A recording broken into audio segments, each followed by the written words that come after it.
आने वाले लोकसभा चुनाव को लेकर हिमाचल बीजेपी अभी से मैदान में उतर आई है। जिला ऊना में बीजेपी मुख्यालय पर आज बीजेपी ऊना मंडल की अहम बैठक हुई। इस बैठक में बीजेपी के विधायक सतपाल सत्ती सहित तमाम बीजेपी के पदाधिकारियों ने शिरकत की और आने वाले लोकसभा चुनावों को लेकर बीजेपी की जीत सुनिश्चित करने को लेकर रणनीति पर चर्चा की। बीजेपी इस बार लोकसभा चुनाव में हिमाचल की चारों सीटों पर जीत दर्ज करने के लिए अभी से मैदान में उतर आई है। बीजेपी विधायक सतपाल सत्ती ने मीडिया से रूबरू होते हुए बताया, आने वाले लोकसभा चुनावों में बीजेपी की जीत सुनिश्चित हो, इसको लेकर अभी से बीजेपी चुनावी मैदान में उतर रही है। हिमाचल प्रदेश की 4 लोकसभा सीटों पर बीजेपी की जीत सुनिश्चित करने के लिए रणनीति पर चर्चा की गई है, जिसको लेकर कार्यकर्ताओं को अवगत करवा दिया गया है। बीजेपी चारों सीटें जीतकर केंद्र में भारतीय जनता पार्टी की सरकार बनाना उनका मुख्य मकसद है, ताकि देश विकास के पथ पर आगे बढ़ता रहे। वह इस मौके पर बीजेपी विधायक सतपाल सत्ती ने कांग्रेस सरकार पर जमकर निशाना साधा। उन्होंने कहा कि कांग्रेस सरकार के सत्ता में आते ही विकास कार्यों में ब्रेक लग गई है। बीजेपी सरकार के समय में शुरू किए हुए विकास कार्य चले हुए हैं, जिनका उद्घाटन कर कांग्रेस अपनी पीठ थपथपा रही है। उन्होंने कहा, ठेकेदारों को किए हुए कामों का भुगतान नहीं हो रहा है, ठेकेदारों को पेमेंट दिलाने के लिए दलाल सामने आ रहे हैं, राजनीतिक भेदभाव के चलते अधिकारियों को बदला जा रहा है, यहाँ तक कि अधिकारी अपने ट्रांसफर को लेकर कोर्ट का भी रुख कर रहे हैं। हालात इस कदर पैदा हो गए हैं कि अब पैसे लेकर तबादलों को रोका जा रहा है। ऊना में ट्रक ऑपरेटरों को अपनी रोजी रोटी के लाले पड़े हुए हैं, क्योंकि गैस सप्लाई करने वाला एक प्लांट ट्रक ऑपरेटरों को रोजगार देने में आनाकानी कर रहा है। उन्होंने कहा कि माफिया राज कांग्रेस सरकार में बुलंदियों पर है। ऊना जिला में 22 के करीब दुकानें सट्टे के कारोबार की खुल गई है, जिनकी लिस्ट बहुत जल्द ही ओपन करेंगे। रेत माफिया बुलंदियों पर है, ट्रैक्टर वालों को रेत ले जाने पर शिकंजा कसा जा रहा है और उन्हें भारी भरकम जुर्माना किया जा रहा है, जबकि रेत ढोने में लगे टिप्परों पर कोई कार्रवाई नहीं की जा रही है। उन्होंने इसको लेकर पुलिस अधिकारियों पर भी सवाल खड़े किए हैं। उन्होंने कहा कि माफिया राज से जुड़े हुए मामलों को वह विधानसभा के अंदर उठाएंगे और इसमें शामिल अधिकारियों को भी वह बेनकाब करेंगे। उन्होंने कहा कि आने वाले दिनों में बीजेपी इनसे जुड़े हुए लोगों और नेताओं को बेनकाब करेगी। भारतीय जनता पार्टी ऊना विधानसभा क्षेत्र की आज मंडल की मीटिंग संपन्न हुई है। इस मीटिंग के माध्यम से हिमाचल प्रदेश के अंदर चल रही जो गवर्नमेंट है, उस गवर्नमेंट के द्वारा जो राजनीतिकरण हर चीज़ का किया जा रहा है, उसके बारे में चर्चा हुई है। ध्यान में आया है कि जो पहली गवर्नमेंट है, जिस गवर्नमेंट के आने के ऊपर सारे डेवलपमेंट के काम रुक गए हैं, कोई विकास का काम नहीं हो रहा है। जो काम भारतीय जनता पार्टी के समय पर चले हुए थे, उन कामों के लिए पैसा नहीं आ रहा है। ठेकेदारों ने काम बंद कर दिए हैं और ठेकेदारों की पेमेंट नहीं हो रही है। अगर पेमेंट हो रही है तो राजनीतिक आधार के ऊपर हो रही है। लाखों रुपया लोगों का पेंडिंग है और आगे के काम, चाहे वो पीडब्ल्यूडी डिपार्टमेंट हो, चाहे जल शक्ति विभाग डिपार्टमेंट हो, या अन्य अलग अलग से डिपार्टमेंट हैं, सब जगह विकास की गति रुक गई है और उसमें राजनीतिक दबाव इतना है जितना हिमाचल में का है शायद पहली बार कभी किसी ने सुना नहीं होगा। लिस्टें दी जा रही हैं कांग्रेसी नेताओं के द्वारा कि इन ठेकेदार की या इन लोगों की पेमेंट नहीं करनी है। और उसके बीच में जब ऐसा हो रहा है तो ध्यान में आया कि राजनीतिक दलाल पैदा हो गए हैं, जो पैसे लेकर के फिर पेमेंट्स करा रहे हैं। लोगों की पेमेंट्स तब होती है जब बीच में जो दलाल हैं वो खड़े हो गए हैं। हर विधानसभा क्षेत्र में जो स्थिति है। और दूसरी चीज़ ध्यान में आई है कि विधानसभा क्षेत्र के अंदर जितने जहाँ पर अनेकों डिपार्टमेंट के अंदर पहले ही कर्मचारियों की कई जगह पर कमी है, लेकिन राजनीतिक आधार पर कर्मचारियों की पहले 6 महीने में 2-2, 3-3 बार ट्रांसफ़र हुई है। कोर्ट के अंदर उन्होंने स्टे लिए जा करके, तो जहाँ के नेताओं को, कांग्रेस के नेताओं को मुंह की खानी पड़ी जब कोर्ट ने उनको स्टे दिया और उनको स्टेशन जहाँ पर मिले। लेकिन उसके बावजूद भी कर्मचारी नेताओं को शरेआम, कर्मचारी जितने भी डिपार्टमेंट के अंदर हैं अलग अलग राजनीतिक आधार के ऊपर, उन लोगों को धमकियाँ दी जा रही हैं और उसके साथ साथ उनके तबादले हो रहे हैं।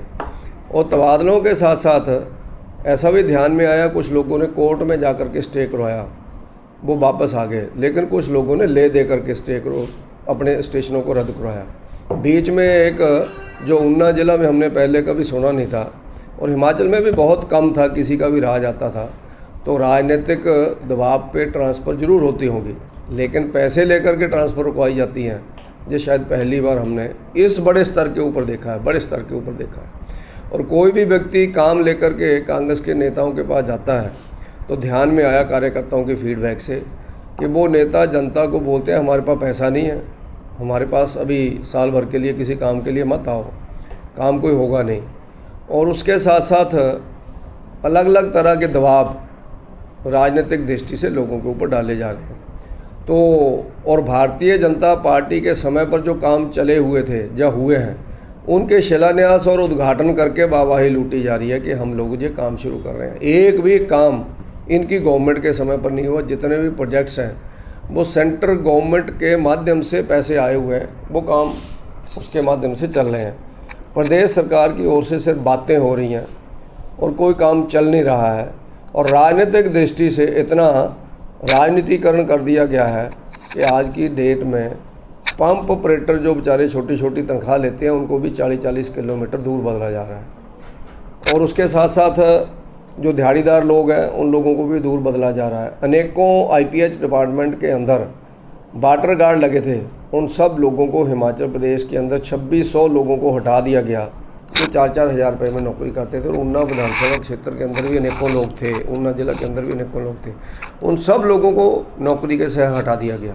ये बोलते थे हम 5 लाख लोगों को रोज़गार देंगे, जब आएंगे 5 साल में 5 लाख, 1 साल में 1 लाख। अभी 6 महीने के अंदर एक व्यक्ति नहीं ये बता सकते हैं कि जिसको इन्होंने रोज़गार दिया है। 6 महीने के अंदर एक व्यक्ति जिसको इन्होंने रोज़गार दिया हो, नौकरी निकाली, नौकरी का टेस्ट लिया, टेस्ट के बाद इंटरव्यू हुआ और उसके बाद उनको रोज़गार दिया। एक व्यक्ति भी कांग्रेस का कोई भी नेता, कोई भी कार्यकर्ता बता नहीं सकता है। जितने लोगों को नौकरियां आज लग रही होंगी पब्लिक सर्विस कमीशन और अन्य के माध्यम से, उनको भी नौकरियां जो लग रही हैं वो पुराने जो बीजेपी के टाइम पर एडवर्टीजमेंट निकली है, रिटन टेस्ट के रिजल्ट निकल रहे हैं, इंटरव्यू हो रहे हैं, वो है। नई कोई पोस्ट एडवर्टीज नहीं हुई है इनके माध्यम से। 6 महीने हो गए इनको, अभी 25 जून को 6 महीने 27 जून को इनको हो जाएंगे। तो इस तरह का वातावरण पूरे प्रदेश के अंदर चला हुआ है। ऊना विधानसभा क्षेत्र के अंदर भी वातावरण चला हुआ है। और उसके साथ साथ ऊना जिला के अंदर मैंने एक और देखा है, पुलिस प्रशासन के माध्यम से जो हमारे इस एरिए के अंदर रोज़गार चलता था ट्रक वालों का, उसको इंडियन ऑयल कॉरपोरेशन तबाह करने के ऊपर तोला हुआ है। और बाहर की गाड़ियों को पुलिस ऐसे स्क्वाड करके बाहर गाड़ियां निकाल रही है, सामान निकाल रही है। और लोकल गाड़ियां हमारी 150 गाड़ियां महत्वपूर्ण यूनियन की आज खड़ी हुई हैं। लोगों को किस्त कैसे देनी है 1 महीने के अंदर, लगभग 22 दिन हो गए आज उन गाड़ियों को खड़े हुए। चोरों को पकड़ने के लिए पुलिस नहीं है।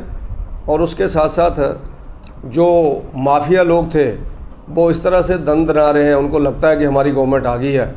अलग अलग जगह पर, अलग अलग स्थानों के ऊपर सट्टे वालों की दुकानें, संदोगढ़ से लेकर के ऊना तक 22-23 दुकानों की लिस्ट मैं आने वाले टाइम में इनके पुलिस के लोगों को दूंगा, जो नई दुकानें खुली हैं। दूसरों की ज़मीनों के ऊपर या फिर दुकानों के ऊपर ज़बरदस्ती कब्जे किए जा रहे हैं। और उसके साथ साथ पुलिस मूक दर्शक बनी हुई है।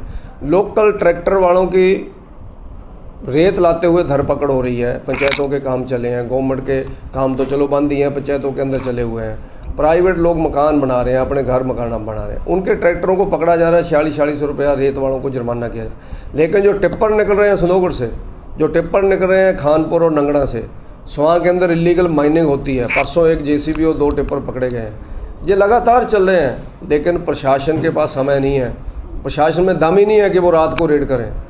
उनको राजनीतिक दबाव इतना है कि घर में बैठे हुए हैं और घर में बैठ करके गप्पे मार रहे हैं। और ऐसे लोगों को पुलिस के अंदर अलग अलग जगह के ऊपर तैनातियां की गई हैं, जो लोग चिट्टे वालों के साथ फ़ोटो खींच करके अपनी अपलोड कर रहे हैं, जो चिट्टा बेचते हैं, जिनके ऊपर 2-2 केस बने हुए हैं। वो पूरा रिकॉर्ड भी मैं विधानसभा के अंदर आने वाले टाइम में अंदर रखूँगा। ऐसे पुलिस वालों को भी बेनकाब करेंगे और ऐसे जो नकारा पुलिस अधिकारी हैं उनको भी बेनकाब करेंगे कि अगर उनके पास हिम्मत नहीं है किसी गलत आदमी को पकड़ने की, तो उनको ऊना विधानसभा से बाहर कहीं शांति वाली जगह पे चले जाना चाहिए। जहाँ तो आज 2 नंबर वाले लोग ऐसे धन दनाने शुरू हुए हैं, क्योंकि उनको बोला गया था कि तुम मेरे साथ चलो तो मैं आपसे चिट्टा बुकवाऊँगा, रेता बुकवाऊँगा, सट्टा लगाऊँगा, सूटा बुकवाऊँगा, सारी चीज़ें आपसे करवाऊँगा। अब वो लोग शुरू हो गए हैं। ये एक नई फीडबैक गांवों के प्रधान जिनके साथ आज हमारी मीटिंग हुई है, गांवों के मुखिया जिनके साथ आज हमारी मीटिंग हुई है, ये सबसे फीडबैक आया है कि इतना गंद हमने गांवों के अंदर कभी नहीं देखा था जितना आज हो रहा है। और आज अगर आप देखेंगे तो इतना जो सामान पकड़ा जा रहा है, कभी कभी एक दिखावे के रूप में पकड़ देते हैं, लेकिन जो मेन उसके माफिया हैं उनके ऊपर हाथ नहीं डाला रहा है। ये सारा फीडबैक आया है। तो आने वाले टाइम में भारतीय जनता पार्टी इन सब लोगों को बेनकाब करेगी, उसके पीछे खड़े हुए नेताओं को भी बेनकाब करेगी। और आने वाले टाइम में जो लोकसभा का चुनाव है उसकी तैयारी के लिए आज विस्तृत चर्चा हुई है। और लोकसभा के चुनाव में भारतीय जनता पार्टी ऊना विधानसभा क्षेत्र से फिर से जीते और हम लोग देश के अंदर फिर से अपने एमपी को भेजें अनुराग ठाकुर जी को, और उसके साथ साथ देश के अंदर नरेंद्र मोदी जी को प्रधानमंत्री बनाएं। ऐसी पूरी एक बृहत योजना आज बनी है। उस योजना के ऊपर सब काम करेंगे और भारतीय जनता पार्टी को आने वाले समय में और मजबूत हम लोग करेंगे। हर दिन कुछ खास